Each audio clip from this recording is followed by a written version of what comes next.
Buenas tardes, bienvenidos y bienvenidas.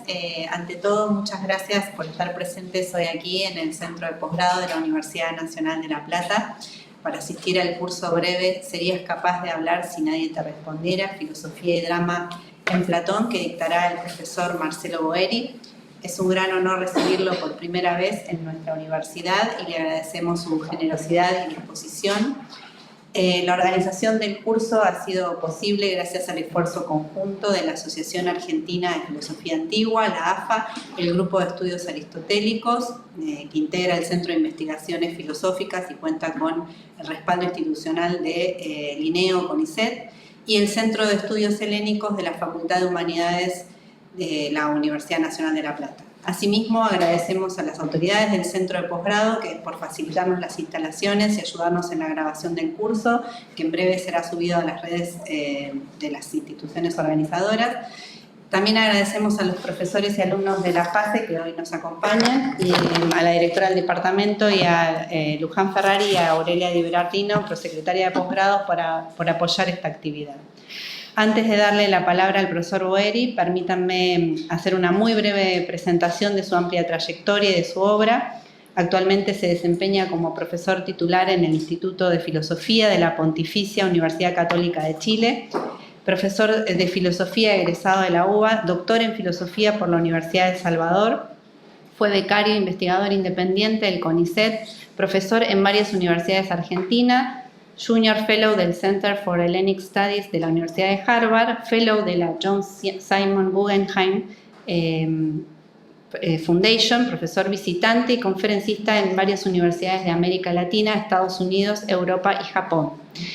Fue miembro del comité editorial de la International Plato Series, auspiciada por la International Plato Society, y entre sus libros más recientes se pueden mencionar Theory and Practice in Epicurean Political Philosophy, en coautoría con Javier Aoiz, Resiste y Abstente, Virtud y Felicidad y Coherencia en el Estoicismo, publicado en Chile en 2023, el libro Serías capaz de hablar si nadie te respondiera, parte del cual nos presentará a lo largo del curso, también de 2023, Los filósofos estoicos, Ontología, Lógica, Física y Ética, publicado en coautoría con Ricardo Salles, donde hace una traducción, comentario filosófico y edición anotada de los principales textos griegos y latinos. Apariencia y realidad, el ya clásico libro en el pensamiento griego, que es publicado por Coligüe en 2007. A lo largo de su vasta carrera, el profesor Boeri ha realizado también una amplia labor de traducción, ha traducido del griego y anotado el Teteto, el Filebo y el Cármenes de Platón, los libros 1 y 2, 7 y 8 de la física, el de Ánima, y próximamente se publicará su traducción de la Ética Nicómaco, realizada junto a Gabriela Rossi, egresada de esta casa de estudios. Asimismo, sus artículos han sido publicados en algunas de las revistas especializadas internacionales más importantes. Fue fundador y coeditor junto a Alejandro Vigo de la prestigiosa revista Metexis, International Journal for Ancient Philosophy. Sus intereses se centran en temas de epistemología, psicología moral, ética, teoría de la acción, teoría política y metafísica en Platón, Aristóteles, el estoicismo, Epicuro y el epicureísmo. La extensa trayectoria que acabo de sintetizar revela la singularidad de su perfil académico, que se distingue por la amplia variedad de autores y temas que ha investigado en profundidad, lo cual contrasta con la extrema especialización que caracteriza a la erudición actual. También revela la importancia y el lugar que el profesor Boeri le otorga, cito, a la búsqueda del conocimiento como una tarea compartida, fin de la cita, y por ende a la amistad, a partir de los cuales ha constituido su propio bios. En efecto, sus innegables virtudes académicas se combinan con un dedicado cultivo del verdadero y más profundo sentido del ejercicio de la filosofía, esto es, el encuentro amistoso en la lectura y análisis de los textos junto a amigos, colegas y alumnos, que pueden disfrutar quienes se acercan a sus grupos de lectura, siempre abierto y sin distinciones de jerarquía, formación y conocimientos previos. En lo personal quiero destacar su generosidad y calidez desde que nos conocimos en Santiago de Chile hace poco más de un año. Sin duda, el profesor Boeri es uno de los referentes internacionales en el estudio del pensamiento antiguo, Estamos muy honrados por recibirlo. En nombre de AFA, GEA y del Centro de Estudios Helénicos, quiero expresar nuestro agradecimiento por esta posibilidad y estamos muy deseosos por escuchar su exposición. Sin más rodeos, le doy la palabra al profesor Boeri para que nos explique si somos capaces de hablar aún si nadie nos respondiera. Bueno, muchísimas gracias a la doctora Suñol y a todas las personas presentes acá esta tarde por su asistencia, al Centro de Estudios Helénicos de la Universidad Nacional de La Plata, a la Asociación Argentina de Filosofía Antigua, al Grupo de Estudios Aristotélicos en la persona de las colegas Claudia Sellaro y Mariana Castillo presentes acá hoy. Agradezco sobre todo a Mariana, que ha hecho un largo periplo para tratar de llegar acá. Bueno, también a Claudia, ¿verdad? A Ana Palazzo también, que ha contribuido arduamente a la organización de esta reunión. Y desde luego también a la doctora Viviana Suñol, que, bueno, entre otras cosas me ha ido a buscar a Buenos Aires. Vinimos bastante bien, ¿verdad? Pero bueno, era un viaje que había que hacer, así que miles de gracias por la amplia recepción que he tenido en la Universidad Nacional de La Plata. Es la primera vez que doy una conferencia pública en esta universidad. Bueno, sin más voy directamente a lo que planeo hacer. Esto que acá está planteado como un curso breve, en realidad para mí son dos conferencias modestas que voy a dar. Hoy día y mañana entre 10 y 13, ¿verdad? De la mañana. Es la segunda reunión. Una parte más o menos importante de lo que voy a decir tiene que ver con ese libro que mencionó recién Viviana, la doctora Suñol, que apareció en noviembre del año pasado y que, en fin, es el resultado de mis trabajos sobre un aspecto del pensamiento de Platón, o como diría Proclo, del divino Platón, ¿no? Aunque yo no creo mucho en esos motes, pero quizá Proclo tenía razón, ¿no? Nunca se sabe. Mi plan es hacer una presentación de aproximadamente 50 o 60 minutos. Yo tengo un texto escrito que voy a ir leyendo, pero no voy a estar leyendo todo el tiempo. A veces haré interrupciones que se centrarán en los textos que iré proyectando y copia de los cuales textos ustedes entiendo que tienen ahí una copia física, ¿no? Y luego de esa presentación entiendo que podemos hacer una pausa de unos 12, 13 minutos y luego podemos tener una conversación de 1 hora y media, 1 hora 45 o a donde lleve el logos, como diría Platón, ¿verdad?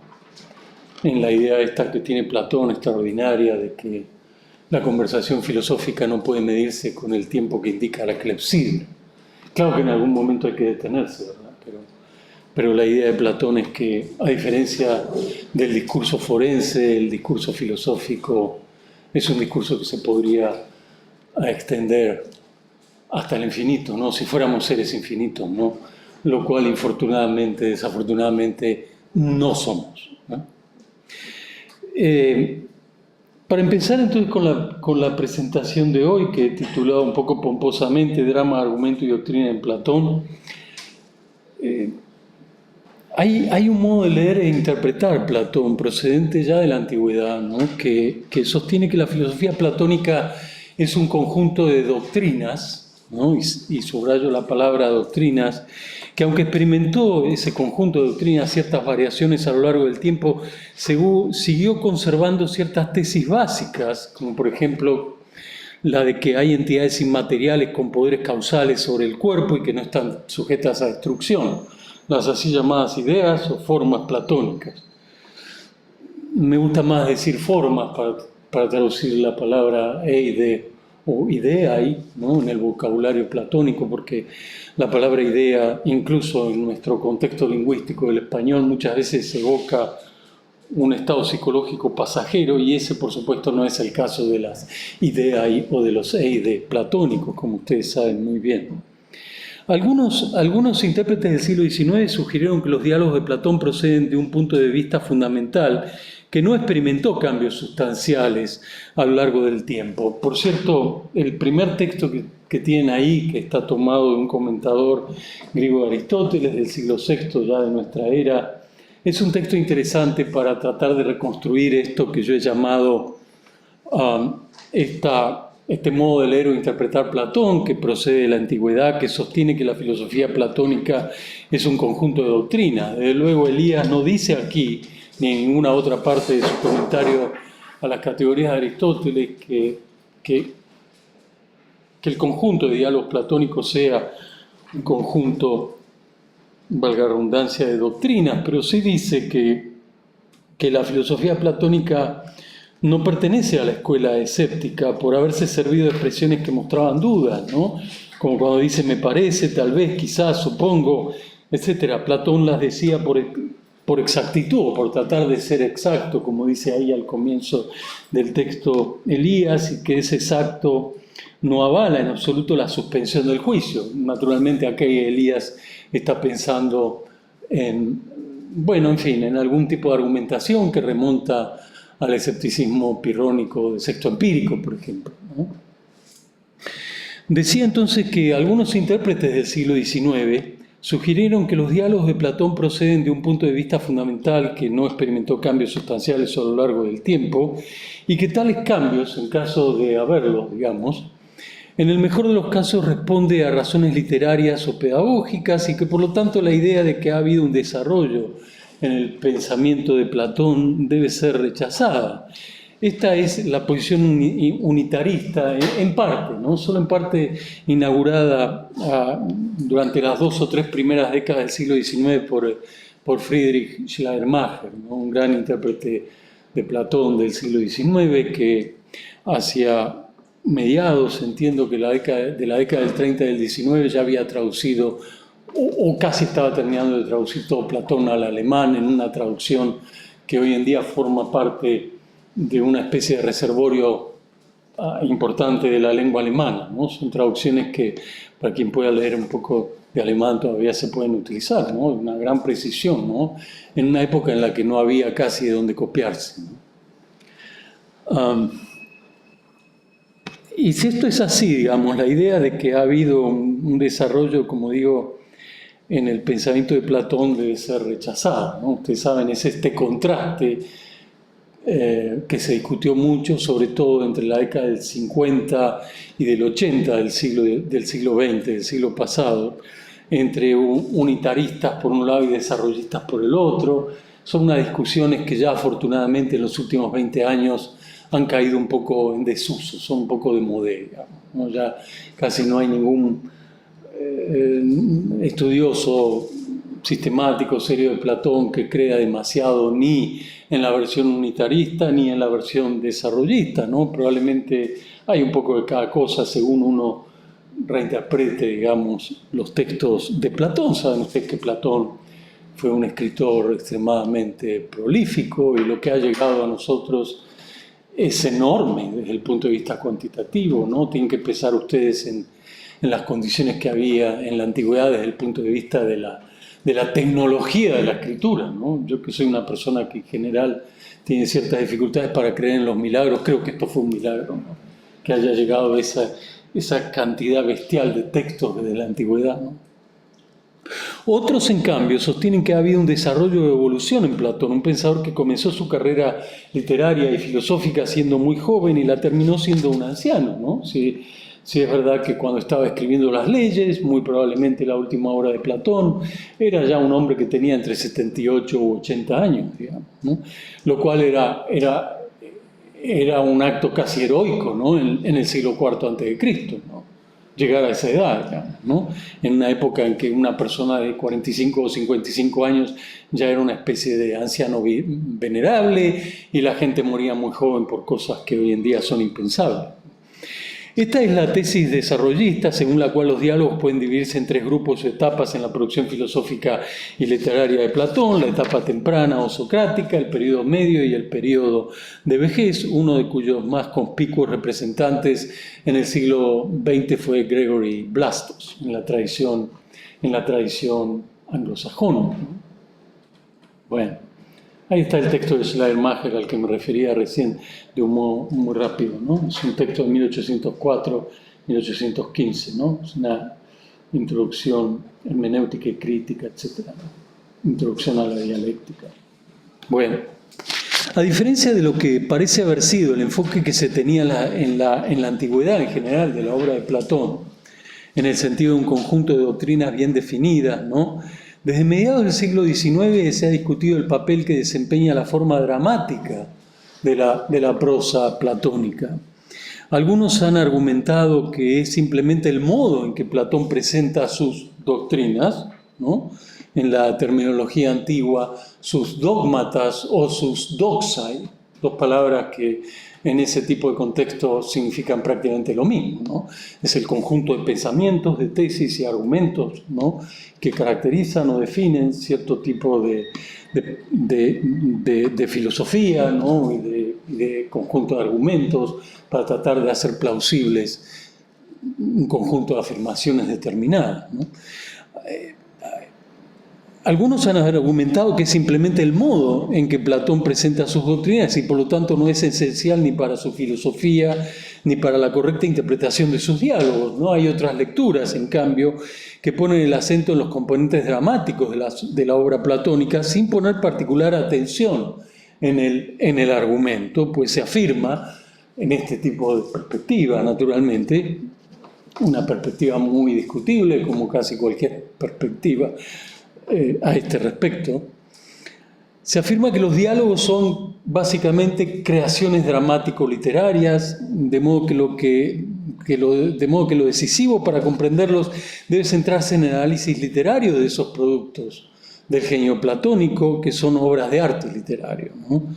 Pero desde Schleiermacher, a comienzos del siglo XIX, digamos, se ha instaurado entre algunos estudiosos un modo de leer los textos platónicos que combina diferentes perspectivas, una de las cuales le otorga especial relevancia a los componentes literarios o dramáticos. Voy a usar el adjetivo literario dramático aquí como sinónimos, considerando los aspectos cruciales de los diálogos, ¿no? Ese enfoque a veces se combina con la mirada o la perspectiva que pone más atención en los contextos en los que cada obra fue escrita en el examen de los argumentos. Según Schleiermacher, y ese es mi texto número 2, el que está ahí en la pantalla, que ustedes pueden mirar, la práctica de la hermenéutica y la crítica, ambas disciplinas filológicas, dice el gran Schleiermacher en su opinión, se presuponen entre sí, aunque se distinguen en el sentido de que la hermenéutica, cito a Schleiermacher, es el arte de entender correctamente el discurso de otra persona, ¿no? La hermenéutica, según Schleiermacher, ¿no? Y la crítica es el arte de juzgar correctamente y establecer la autenticidad de los textos y parte de los textos a partir de la evidencia y de los datos adecuados o más o menos adecuados, ¿no? Según él, la dialéctica debe de alguna manera incluir los principios del filosofar, o más precisamente la dialéctica platónica es, dice Schleiermacher, la explicación de las proposiciones fundamentales del arte de la conversación en el campo del pensamiento puro, ¿no? Como si hubiera una especie de ciencia o de arte que presupone cierto tipo de componentes cognitivos muy específicos, ¿no? Para establecer cuáles son las técnicas mismas de la conversación. Cuando Schleiermacher analiza la dialéctica como disciplina, está particularmente interesado en destacar que no se trata únicamente de una teoría del diálogo o de la comprensión, sino que aporta un saber acerca del pensamiento y su expresividad, y que precisamente por eso avanza al plano de la conciencia personal, algo que no puede hacer ninguna ciencia, ¿no? Entonces, ahí parece que Schleiermacher está tratando de distinguir, ¿no?, el modo en que operan las ciencias. Probablemente Schleiermacher está pensando en ciencias en el sentido de Wissenschaft, o Wissenschaften, ¿no?, en alemán, saberes, digamos, ¿no?, que son distintos del saber más propiamente humanístico, que tiene que ver con este tipo de texto, ¿no? Si uno piensa en este conjunto de detalles que estoy mencionando muy rápido, naturalmente, seguramente será claro por qué Platón generó una fascinación tan profunda en Schleiermacher, ¿no? En la idea de que el debate dialógico no solo puede ser útil para revelar el error en el que uno se encuentra, una idea que como cualquier persona que haya leído con cuidado un diálogo de Platón encuentra muy rápido, casi en cualquier diálogo de Platón. No solo puede ser útil, digo, para revelar el error en que uno se encuentra, sino que también puede ser una herramienta formidable para acceder al autoconocimiento y al plano de la conciencia personal, en el que el sujeto puede ser capaz de reconocerse sin dobleces. Y eso es parte del proceso siempre tortuoso, ¿no? Hiriente a veces, de autoconocimiento en el modelo que creo que tiene el propio Platón de esta idea, ¿no? Cuando eso ocurre, el conocimiento de uno mismo, de los demás o de las demás cosas, ya no es exactamente conocimiento en el sentido más estricto de lo que podríamos denominar conocimiento proposicional, ¿no? Sino conocimiento en el sentido del despliegue de una disposición o capacidad, cuando uno es capaz de reconocer el propio error y el estado de ignorancia en que se encuentra, ¿no? Esto es la capacidad que uno tiene de activar, ¿no? La capacidad de darse cuenta en qué plano se encuentra desde el punto de vista cognitivo, ¿no? Y ser capaz de reconocer el propio error. La posición en cierto modo opuesta a esta es la que ve en los diálogos una significativa importancia de los argumentos provistos por Platón, los que para ser comprendidos apropiadamente en su contexto y en la perspectiva de la lectura intertextual que uno puede hacer de los diálogos, por ejemplo, si está leyendo un pasaje de la Apología de Sócrates, puede descubrir con cierta sorpresa, ¿no?, que varias de las tesis básicas que aparecen en la Apología de Sócrates, un diálogo supuestamente fácil de Platón, no tiene nada de fácil, ¿no?, la Apología de Sócrates. Reaparecen, por ejemplo, en un diálogo tardío, seguramente de una vejez ya avanzada, del Platón viejo, como es el Sofista de Platón, ¿no? En ese sentido hablo de la perspectiva de la lectura intertextual que puede hacerse de los diálogos en su conjunto y que esto requiere que se los analice cuidadosamente con un método lógico, ¿no? Un método que está especialmente centrado, ¿no?, en evaluar y considerar, ¿no?, y sopesar los argumentos que Platón pone siempre con gran talento, ¿no?, literario y filosófico, de una tesis en boca de un personaje. Y esa es la lectura que tiene un carácter más analítico de Platón, ¿no? Este modo de estudiar Platón es, a mi juicio, muy provechoso, entre otras razones porque ordena y a veces aclara lo que parece ser la tesis principal en un contexto de discusión determinado y muestra los mecanismos argumentativos de los que se vale Platón para respaldar dichas tesis, exhibiendo de esa manera en qué consiste su idea de la filosofía como, dice Platón, logon didonai, dar razón, dar un logos, dar un argumento o una explicación de lo que está uno afirmando. Esa expresión logon didonai aparece por todas partes en los textos de Platón, ¿no?, desde el Platón temprano, como el Gorgias, por ejemplo, o el Eutidemo, al Crátilo, y algún pasaje del Teeteto de Platón, que también es una obra muy probablemente tardía. Las lecturas analíticas de Platón con cierta frecuencia indican, a mi juicio, que aunque Platón no conoció a De Morgan o a Quine, fue capaz de advertir las arbitrariedades a las que conduce un mal uso del lenguaje. Una idea que ustedes pueden ver con alguna claridad en mi texto número 3, que es un pasaje formidable del Filebo de Platón, ¿no? Un diálogo seguramente también tardío de Platón. Es mi texto número 3, entre el pasaje 15d y el pasaje 16a del Filebo. El mal uso del lenguaje en el sentido del mal uso que uno puede hacer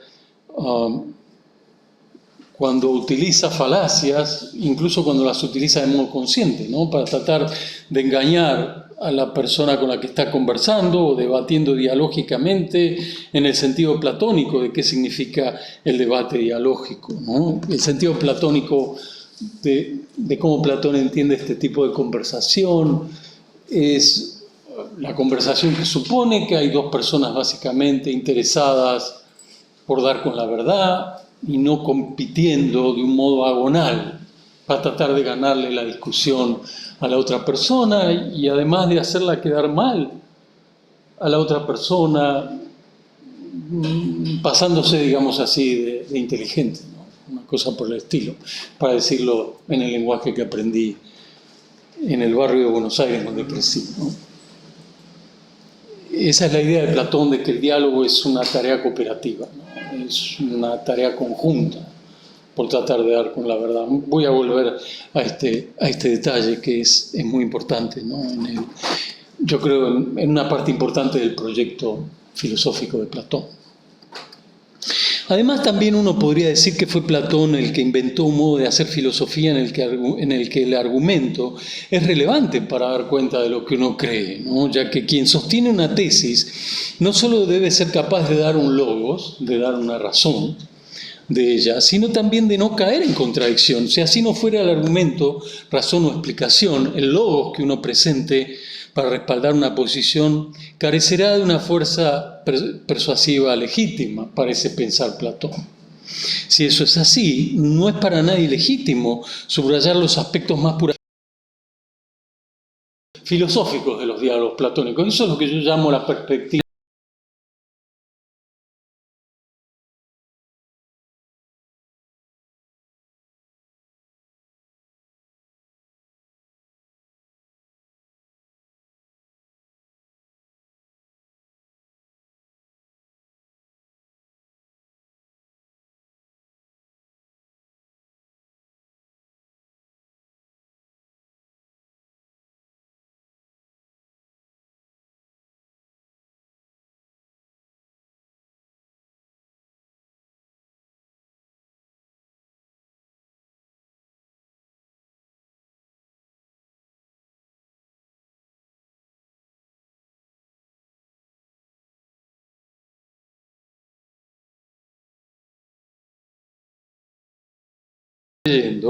de modo de darle vida a la relación texto-lector, digamos. Es probable que el propósito de Platón, uno podría imaginar, haya sido capaz de captar la atención de quien lee más allá de la mera atención que se requiere para leer el texto y seguir, digamos, el hilo de la argumentación. La atención que logra captar un diálogo platónico parece tener, como ya sugirió Schleiermacher en 1820 y algo, parece tener el propósito de involucrar activamente a quien está leyendo el diálogo. En la conversación que se desarrolla en cada diálogo entre los protagonistas ficticios que cobran vida gracias a la pluma potentosa, claro, de Platón, ¿no? Esto significa que el diálogo constituye un recurso inquietante para quien lo está leyendo, pues es invitado a participar de manera activa en el proceso de investigación que se lleva a cabo en cada conversación. Esta es una idea que ha sido enfatizada en los últimos años por la profesora Blondel en un magnífico libro de 2002, cuya lectura recomiendo vivamente, que está en parte inspirada en algunos estudios de Schleiermacher en la dirección que acabo de observar, ¿no? Este importante detalle de los diálogos platónicos también fue señalado por Gadamer, quien por supuesto tiene a la vista los trabajos de Schleiermacher, como no podía ser de otra manera, e incorporado al desarrollo de su propio proyecto filosófico cuando Gadamer recuerda la dificultad señalada por Schleiermacher para comprender un texto compuesto en una lengua extraña y que además procede de una época pasada o casi remota, ¿no? Como son los textos de Platón, digamos, ¿no? Un individuo que escribe en el siglo IV antes de esto, ¿no? En una época en la que, en fin, había unas diferencias extraordinarias respecto de nuestro mundo, ¿no? La tarea de superar la distancia que supone el tiempo y la lengua es lo que Schleiermacher denomina equiparación con el lector original, pero esa operación de equiparación no sería más que la condición previa ideal que el acto de comprensión, que en rigor no es la equiparación con el lector, sino con el autor. Lo que esa equiparación hace es poner al descubierto el texto como una especie de manifestación vital genuina, dice Schleiermacher, de su autor. Lo que yo quiero hacer en lo que viene a continuación, en esta rápida introducción, para que ustedes vean el contraste que quizá ustedes ya sospechan más o menos el contraste que yo intentaré hacer entre aspectos dramáticos literarios por un lado y aspectos argumentativos filosóficos por el otro. Lo que quiero sugerir de un modo muy modesto, naturalmente, es que una correcta lectura de los textos platónicos debe reparar en el hecho de que hay detalles dramáticos que con frecuencia son importantes para la comprensión del argumento filosófico. Es una posición muy modesta, ¿no?, sobre un tema que ha sido ampliamente discutido, yo diría, en los últimos 150 años, ¿no? En realidad va para casi 2 siglos, cuando nos querramos acordar. Y que al menos a veces el argumento que Platón pone en boca de sus personajes, o de algún personaje en particular, en algunos diálogos eso es muy fácilmente detectable, en otros no tanto, se da en un trasfondo dramático determinado en el cual ni el contexto dramático ni el personaje que defiende una posición son casuales. Si estuviera aquí el profesor Michael Erler le diría, vaya novedad, Marcello. Tales aspectos dramáticos deben ser considerados juntamente con las secciones más filosóficas del diálogo, relacionadas con las tesis y argumentos que eventualmente las prueban, de modo de poder apreciar así la unidad dramática y filosófica del diálogo platónico. En lo que sí, inmediatamente voy a dar algunos ejemplos tomados de algunos pasajes de diferentes diálogos. En la sección de mañana voy a proporcionar en realidad más detalles a ese respecto, así que me voy a reservar en ese sentido. Lo que quiero hacer es tratar de mostrar en qué sentido sugiero hacer una lectura dramático-filosófica de Platón, ¿no? Quiero ahora pasar a lo que llamo el aspecto o el enfoque más de carácter doctrinario, como una probable lectura de Platón, un enfoque que yo considero muy poco plausible, ¿no? Y luego voy a dar algunas observaciones generales de carácter conclusivo para después pasar a la conversación, ¿no? Vamos a hacer una pausa de unos 12 minutos y después podemos volver quizá para tener 1 hora y media de preguntas o comentarios.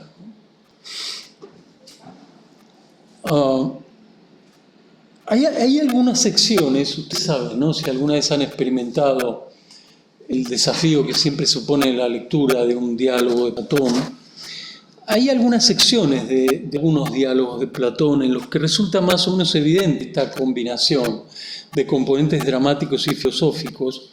Son pasajes que a veces permiten, creo, mostrar a veces la intensidad que puede tener un elemento dramático para la fuerza persuasiva de un argumento, y a veces opera como una especie de recurso preparatorio de una tesis o argumento. La afirmación de que hay que tener en cuenta la combinación de los aspectos dramáticos y filosóficos en la lectura de los textos platónicos, en cierto modo es una perogrullada, ¿no? Porque, como sabemos, un diálogo de Platón es ambas cosas. Una obra de arte literario y también una obra filosófica. O se puede invertir, ¿no?, esa relación. Se puede decir una obra filosófica y también una obra de arte literario, según de donde uno venga, ¿no? Yo que venía de Aristóteles solamente estaba siempre interesado en los argumentos, ¿no? Y toda esta parafernalia dramático-literal me parecía de una pesadez espantosa, ¿no?, durante muchos años de mi vida, cuando era un poco más ignorante que ahora, ¿no? En un esfuerzo por tratar de hacer justicia al diálogo platónico y de ser un poco más caritativo con Platón, pero sobre todo de hacer justicia al diálogo platónico como obra filosófica y literaria, uno tendría que atender a la relevancia de los ingredientes dramáticos para la comprensión del diálogo como obra filosófica, de modo de procurar integrar ambos aspectos a la comedia filosófica, como llama este fenómeno Scherer en un libro de 1969. Los diálogos de Platón constituyen comedias filosóficas, dice Scherer. Pero además de la belleza literaria de los diálogos, hay otros aspectos que parecen revelar una intención por parte de Platón. Hay alguien que se está quejando ahí de lo que estoy diciendo, ¿verdad?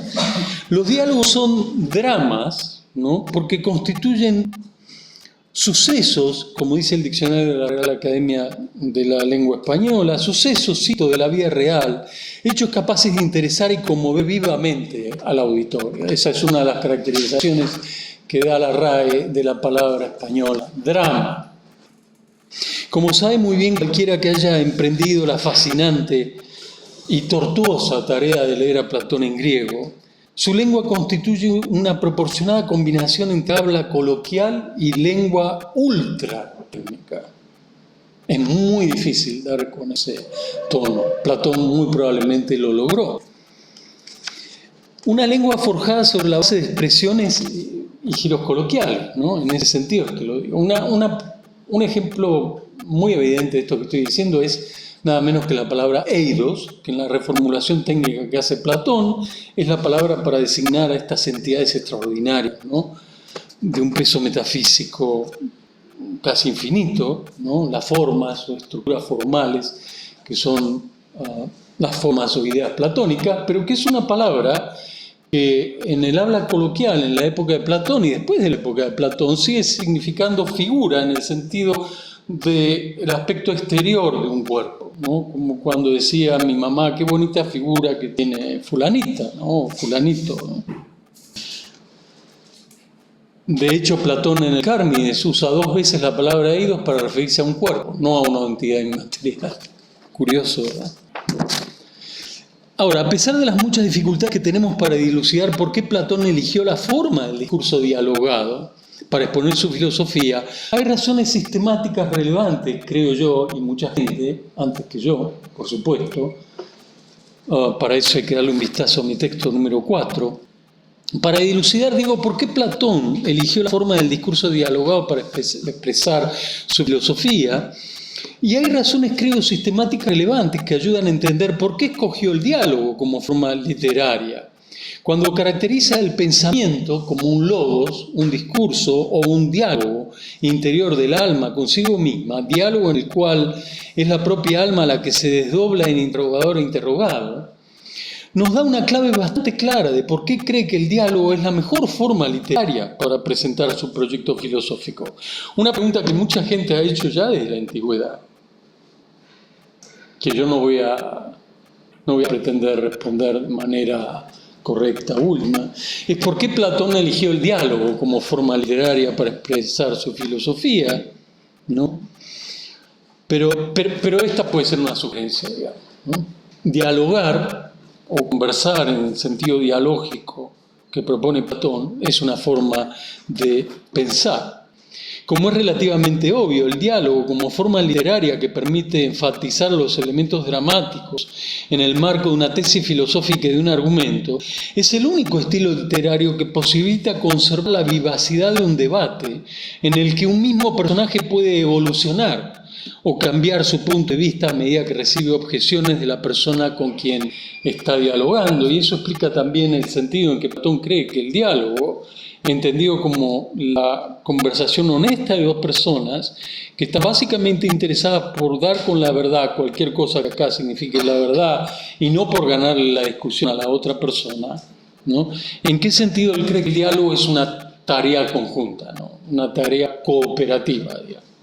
Bueno, ese es el texto, ¿no? Hay un pasaje del Teteto 189.6, 195, y después está el otro pasaje paralelo que está en el Sofista 263.4, donde en vez de usar la palabra logos, en vez de decir que es un logos interior, usa ya directamente la palabra diálogos, ¿no? El diálogo que el alma tiene respecto de sí misma. Es un diálogo muy peculiar, hay que decir, ¿no? Porque la idea que tiene Platón del diálogo filosófico, del diálogos, como dice ahí en el Sofista, o del dialegesta y de la conversación dialógica, en el sentido de dar razones, de intentar dar mejores razones para objetar lo que la otra persona ha dicho, etc. Es esta idea, como digo, de que no necesariamente tenemos que estar de acuerdo. Además, el hecho de que estemos todo el tiempo de acuerdo, Platón sugiere en varios pasajes de sus diálogos, es algo que eventualmente puede evitar que uno pueda seguir conversando, ¿no? Si uno está completamente de acuerdo de todo, bueno, hay que cambiar el tema y empezar a hablar del clima, digamos, ¿no? En fin. Pero digo, es un diálogo muy peculiar el que tiene el alma consigo misma, cuando Platón caracteriza el pensar o el pensamiento como una conversación, un diálogo que el alma tiene consigo misma, es el alma individual de cada sujeto, ¿no? Porque es uno mismo, ¿no?, el que se tiene que desdoblar entre interrogador e interrogado, digamos, ¿no? Y esto es muy peculiar, ¿no? Porque generalmente cuando uno interroga a alguien y cuando hace la pregunta parte del supuesto que ese alguien está equivocado, ¿no? Uno en general no es igual de generoso respecto de uno mismo, ¿no? Uno tiene esa tendencia atávica, ¿no?, a creer que las demás personas están equivocadas y que uno no está, ¿no? Entonces, en ese sentido, digo, es un diálogo muy peculiar, ¿no? Porque uno tiene que hacer el esfuerzo, ¿no?, para ser igual de duro, ¿no?, cuando uno se interroga a sí mismo respecto de lo que uno mismo piensa, ¿no?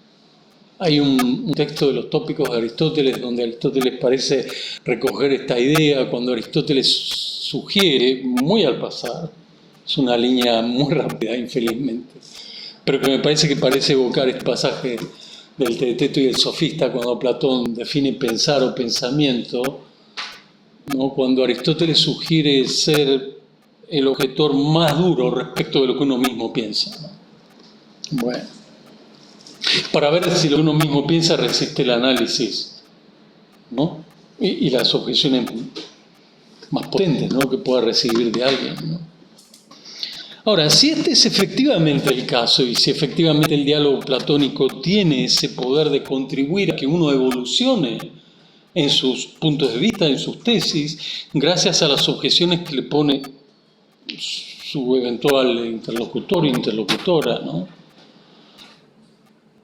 la filosofía de Platón no puede tener un carácter fijo de una doctrina, ¿no?,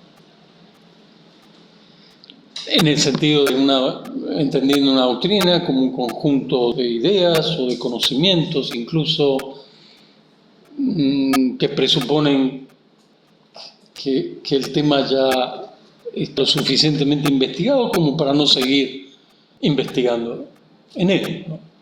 Sí. La búsqueda conjunta del conocimiento, en la que las razones de la otra parte siempre pueden contener algún aspecto razonable, apunta en la dirección de la obtención de conocimiento como un procedimiento no solo conjunto, sino también en permanente cambio o evolución. Saben ustedes que Gadamer y Davidson hicieron ambos su tesis sobre el Filebo de Platón.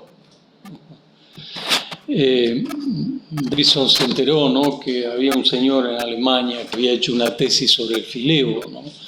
Y curiosamente, o no tanto, ambos descubren el mismo aspecto, ¿no?, en el Filebo de Platón. Digo curiosamente porque Gadamer y Donald Davidson pertenecen a dos tradiciones interpretativas que, bueno, en fin, no siempre han estado de acuerdo, ¿no?, sobre todo en la época en que Gadamer y Davidson escribieron su tesis doctoral. La tesis de Gadamer es anterior a la de Davidson, varios años, ¿no?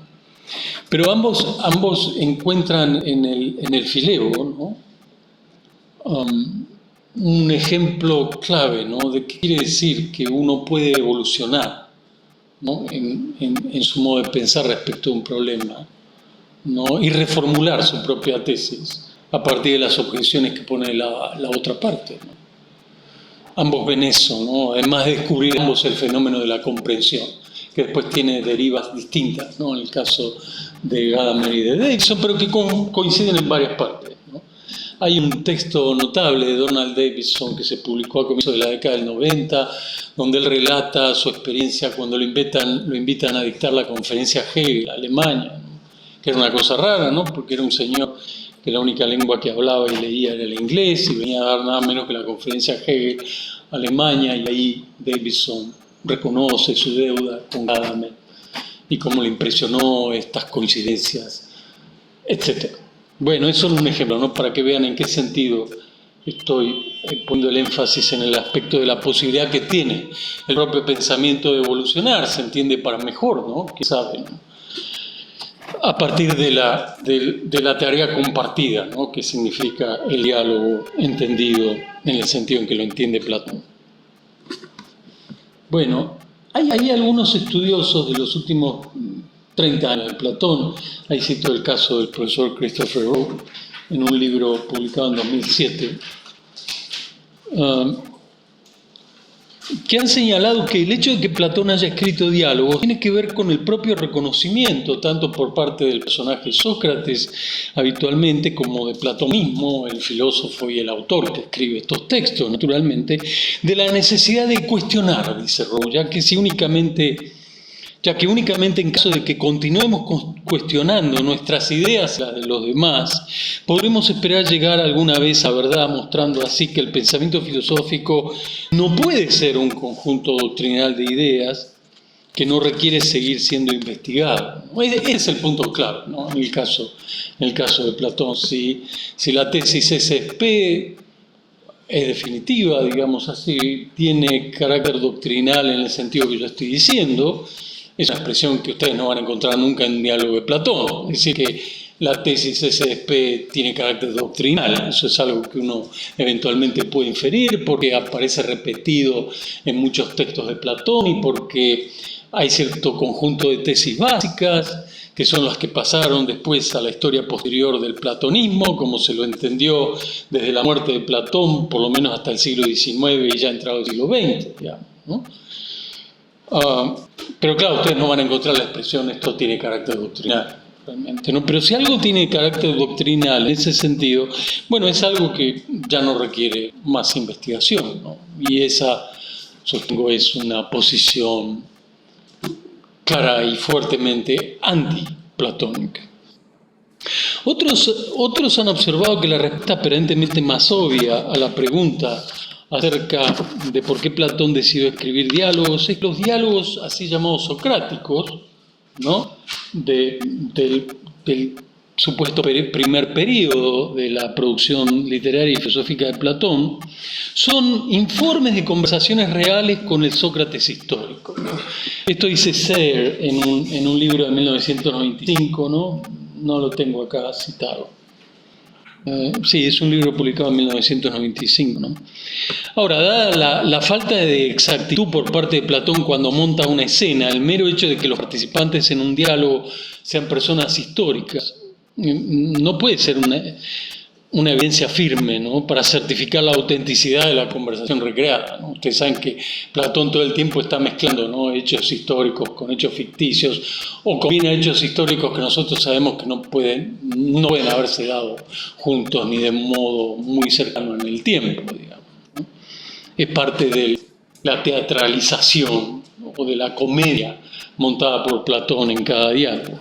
Más recientemente, ese es mi texto número 6, parafraseo lo que está ahí, Michael Erler, en un artículo publicado en un volumen del 2010, Erler ha hecho notar que uno a veces tiene la impresión de que los diálogos de Platón pueden ser, e incluso dice que deberían de leerse como una imitación de la realidad histórica. Lo de imitación de la realidad histórica yo encuentro que es algo muy apropiado decirlo así, ¿no? Porque claro, pone en duda que se pueda tratar de realidad histórica, ¿no? Pero es una manera literaria de reconstruir ciertos hechos históricos, ¿no? En el trasfondo, digamos así, de cierta ficción literaria también.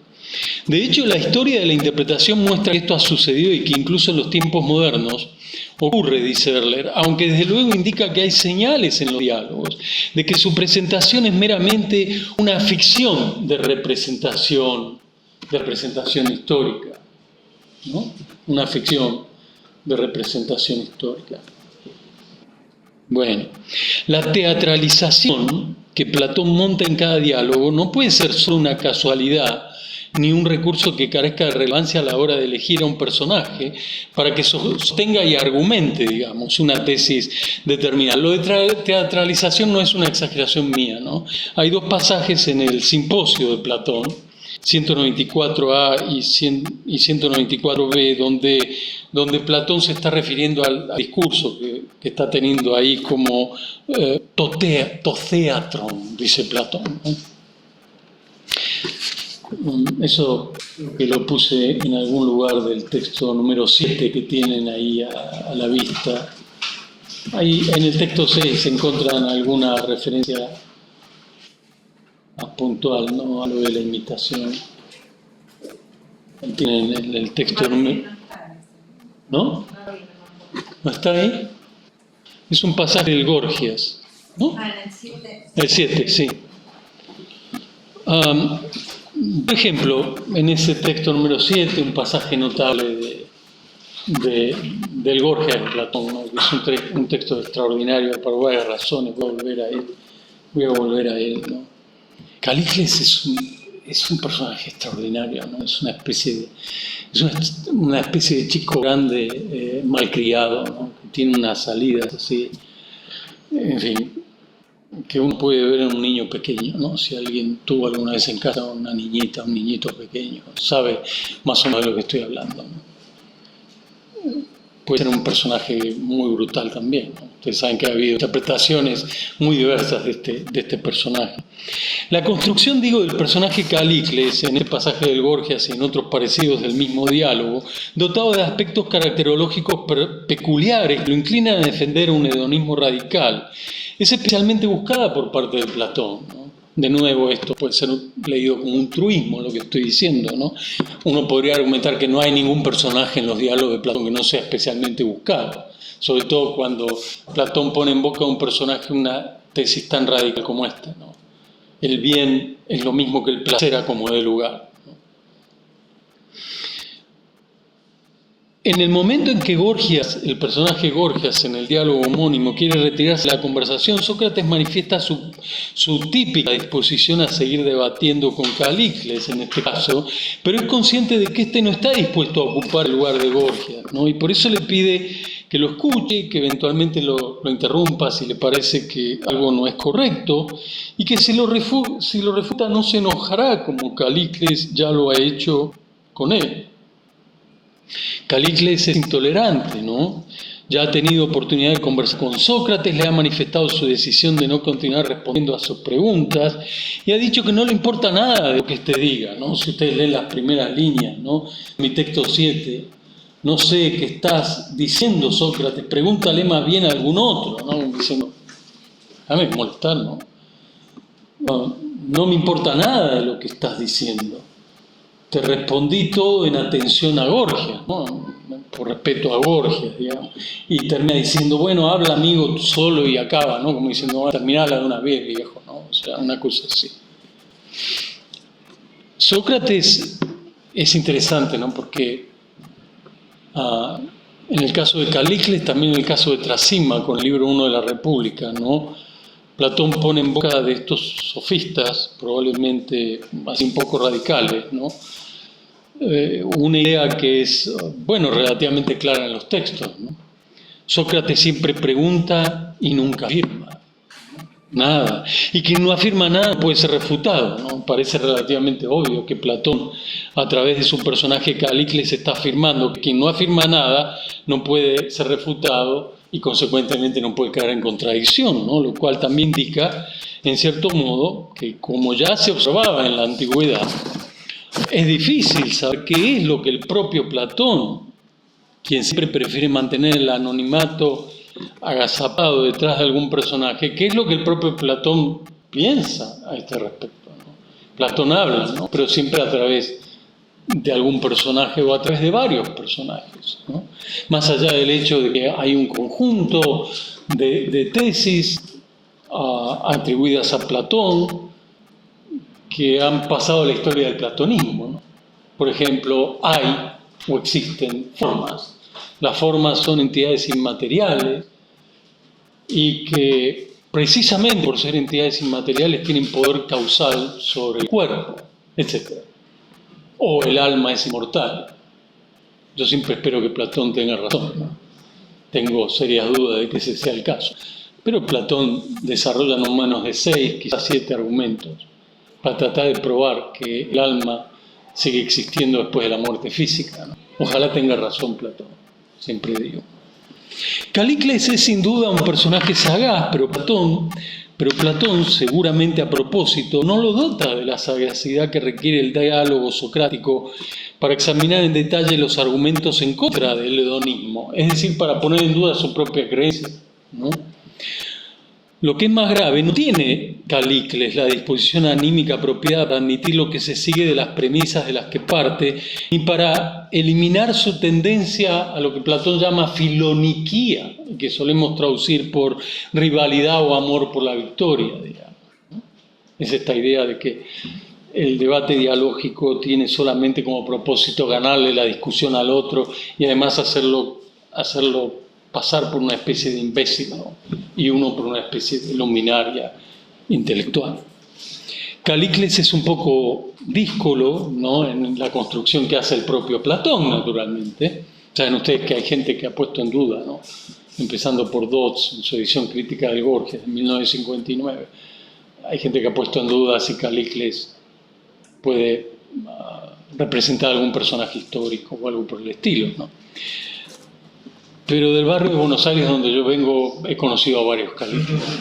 Así que en principio no es imposible, ¿verdad? Bueno, y lo que es más grave, es una persona que, como digo, no tiene esa disposición anímica para ser capaz de revisar su propia posición, ¿no? Pero uno podría preguntarse, ¿qué mejor defensor del hedonismo duro, burdo, podría haber encontrado o construido el propio Platón, ¿no? No es que, a mi juicio, no es que Platón crea que no se puede defender el hedonismo como tesis filosófica. De hecho, en el Fileo, Platón propone una cierta forma de hedonismo que es irrenunciable para una vida próspera, ¿no? Pero la actitud inconmovible de Calícles, incluso después de la discusión con Sócrates, que uno podría decir, bueno, al menos debería haberle generado alguna duda respecto de su propia posición, ¿no?, muestra una cierta naturalidad y evidencia sobre un tema que requiere un examen y justificación mucho más cuidadosos, ¿no? Según mi reloj, yo empecé a hablar hace 48 minutos, ¿no?, o casi 50. Quizá tengo otros 10 o 12, ¿verdad?, antes de que hagamos una pausa, ¿sí? Bueno, cualquier cosa me corta. La pregunta de Calícles a Sócrates en el memorable, a mi juicio, pasaje del Gorgias que da su título a este conjunto de 2 presentaciones o 2 conferencias, o curso breve, como dice la Universidad Nacional de La Plata o la doctora Suñol,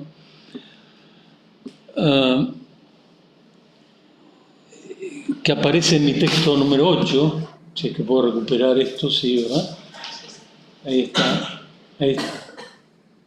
519 CD del Gorgias, de nuevo, evoca la idea de Platón acerca del diálogo como el método que tienen 2 personas interesadas por dar con la verdad de manera compartida.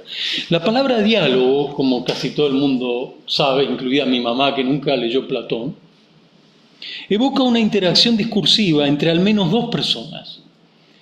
Y el diálogo platónico habitualmente es una discusión entre 2 personas, no más que 2 personas. Porque si hay más de 2 personas, el método del elenjos, que es un testeo, que es un examen, ¿no?, elenjos quiere decir examen, pero también refutación, no puede funcionar.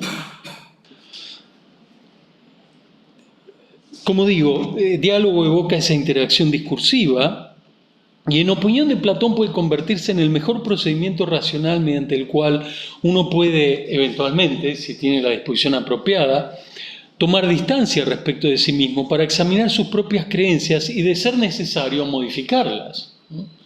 Las conexiones entre dialéctica y conocimiento en Platón son relativamente evidentes, como algunos enfoques epistemológicos contemporáneos de los últimos 30 años. Platón, el ateniense, cree que la búsqueda de conocimiento no es un procedimiento solipsista a la de Descartes, en el que la persona trabaja aislada para dar con la verdad y hace el esfuerzo por deshacerse de toda la tradición que lo precede. Platón está en las antípodas de ese modelo epistemológico. Por el contrario, la búsqueda del conocimiento es una tarea compartida. La frase "la investigación es conjunta" aparece no menos de 10 o 12 veces en el corpus platónico y hay otras expresiones parecidas. Y aparece eso en un diálogo tan temprano como el Carmi de 158D, pero también en un diálogo tardío como Filebo 26E. O sea, es una de esas ideas a las que Platón nunca renuncia. Lo cual significa que en el proceso de investigación conjunta, que es el diálogo, cada parte controla o puede controlar, en la buena fe, además que supone la conversación como investigación compartida, la calidad de las razones que la otra parte aporta y puede adaptar sus propias razones siguiendo las objeciones que se le plantean. En su sentido técnico más estricto, la dialéctica platónica es, y acá doy un conjunto de pasajes más o menos claros y conocidos en la obra de Platón, donde aparecen caracterizaciones más o menos típicas que da el propio Platón de qué entiende por dialéctica o por conversación dialógica, ¿no? La dialéctica platónica es el arte de dar y recibir razones en una conversación en la que se discute la plausibilidad de una tesis. Es también el método lógico lingüístico de dividir en géneros y especies. Ese es el pasaje del Fedro 265D, líneas 3-5 que tienen ahí a la vista. Lo cual puede ser importante para suministrar una definición apropiada de lo que se está investigando, ¿no? En fin, ahí tienen otros ejemplos de este tipo, digamos. Pero una meta también de la conversación dialógica, según Platón, es dar con la verdad. Y acá la pregunta del millón es, ¿qué quiere decir verdad? Platón dice que esa es una meta de la conversación dialógica, que además lo plantea en términos de un examen, de una investigación. Zétesis, dice muchas veces Platón, o skepsis, palabras que solemos traducir por examen o investigación, en fin. Ya que el objetivo de la tarea conjunta de investigación no es ganar el debate por el solo hecho de ganarlo, eso es filoniquía, el amor al triunfo. Como si la discusión filosófica fuera un campo de batalla en el que el único propósito es eliminar al otro hablante. Por eso es tan relevante que cada interlocutor diga lo que realmente cree.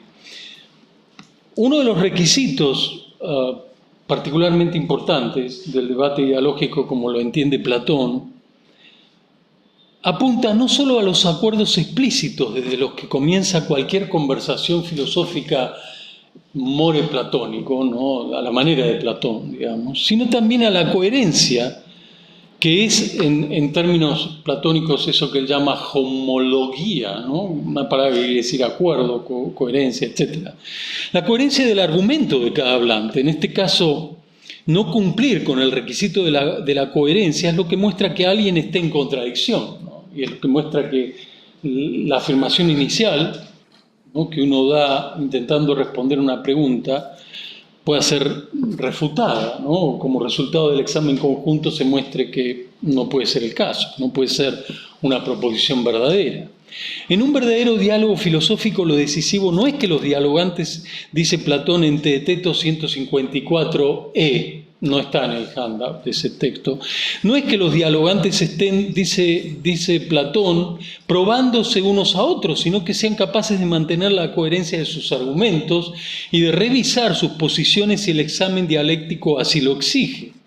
Para que el diálogo funcione, cada interlocutor siempre debe decir lo que le parece o cree que es verdad.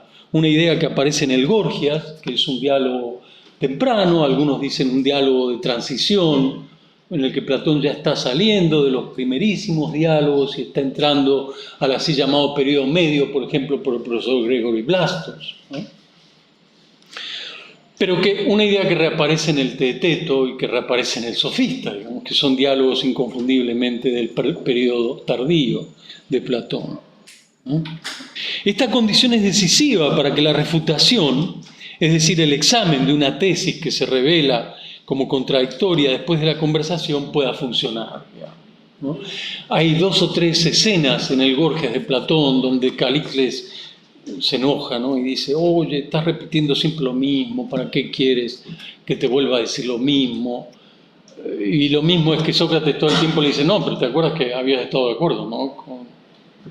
A propósito de la pregunta ¿qué es X? Tú habías dicho que X es SP, ¿verdad? Sí, ya te lo dije. Ah, pero lo mantienes todavía. Sí, sí. Ah, bueno, pero mira, de eso se sigue, no es SP. Si combinas esa tesis inicial con estas dos o tres más, que has aceptado implícitamente, ¿no? Uno puede entender ahora por qué el personaje Sócrates, estoy terminando en los próximos 4 o 3 minutos, por qué Sócrates reclama tan a menudo a sus interlocutores que digan lo que en realidad creen o piensan. Y un ejemplo típico de esto es el Gorgias, de Platón, pero también algún pasaje del Teeteto. Si la disposición de conservar la actitud de colaboración hacia el diálogo se elimina, no puede haber progreso en la conversación filosófica y en el proceso educativo del que tal conversación es una parte decisiva. Esto en el diálogo Gorgias, en el pasaje 497b, es rápidamente y claramente comprendido por el personaje Gorgias. El rehusarse a responder apropiadamente cuando uno es interrogado está acompañado por una cierta actitud lúdica, señala Platón de manera explícita, que según Platón suele caracterizar las técnicas sofísticas de discusión como opuestas a las filosóficas. Quien está dispuesto a responder apropiadamente, en cambio, toma en serio lo que se le pregunta. Este tomar en serio la conversación no solo significa considerar seriamente la tesis discutida, sino también ser consciente del hecho de que uno debe hacerse responsable de lo que se sigue de sus propias afirmaciones. Ese es el modo de conservar la homología, dice Platón, la coherencia en el diálogo. O sea, cierto tipo de acuerdos implícita o explícitamente aceptados por los hablantes.